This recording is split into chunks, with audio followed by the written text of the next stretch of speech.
soal audit ya.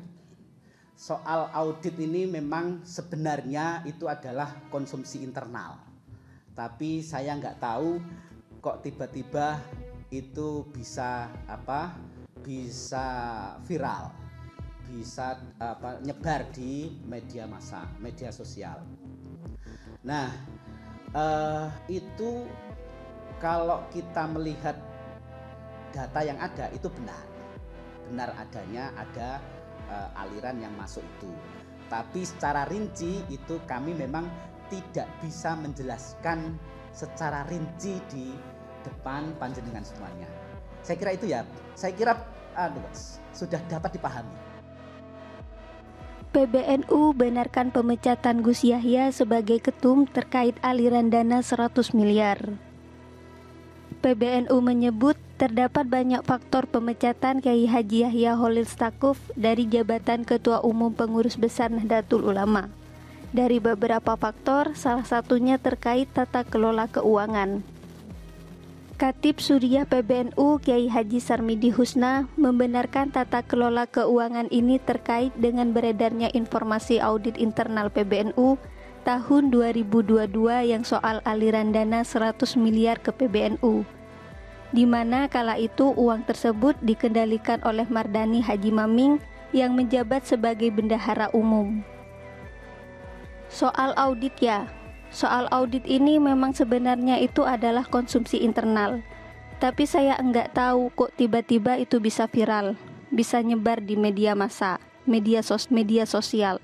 Nah, itu kalau kita melihat data yang ada itu benar adanya ada aliran yang masuk itu, kata Sarmidi dalam konferensi pers di Hotel Sultan, Jakarta tanggal 27 November 2025.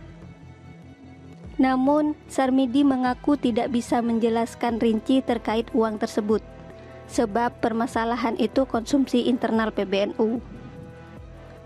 Saya kira itu ya, saya kira sudah dapat dipahami, ujar Sarmidi. Sementara itu, dua faktor lain pemberhentian Gus Yahya dari ketum PBNU ialah karena mengundang narasumber yang terbukti ikut bagian dari Zionis, lalu melanggar Akademi Kepemimpinan NU, kaderisasi tertinggi di dalam Nahdlatul Ulama, serta tata kelola keuangan. 3 poin pemberhentian ini dipastikan memenuhi dasar peraturan perkumpulan. Karena apa?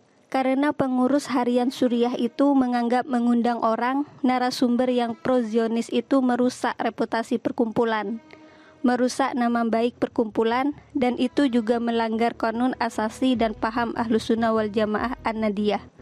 Itu sudah masuk kategori di pasal yang bisa untuk memberhentikan, terang Sarmidi. Gus Yahya dipecat dari jabatan Ketum PBNU per Rabu tanggal 26 November 2025 per pukul 00.45 WIB.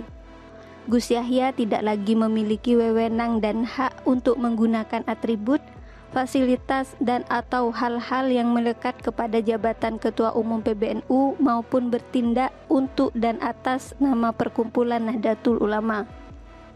Pemberhentian Gus Yahya tertuang dalam surat edaran PBNU nomor 47/2-PB-02-TT02-11/11/2025 yang ditandatangani oleh Wakil Rais Aam Kiai Haji Afifuddin Muhajir dan Khatib Suriah Kiai Haji Tajul Mufakir. Namun, surat edaran ini belum dibubuhi stempel digital karena ada sabotase dalam sistem digdaya persuratan PBNU. Meski masih berbentuk daftar, PBNU menekankan surat pemberhentian itu benar dan sah.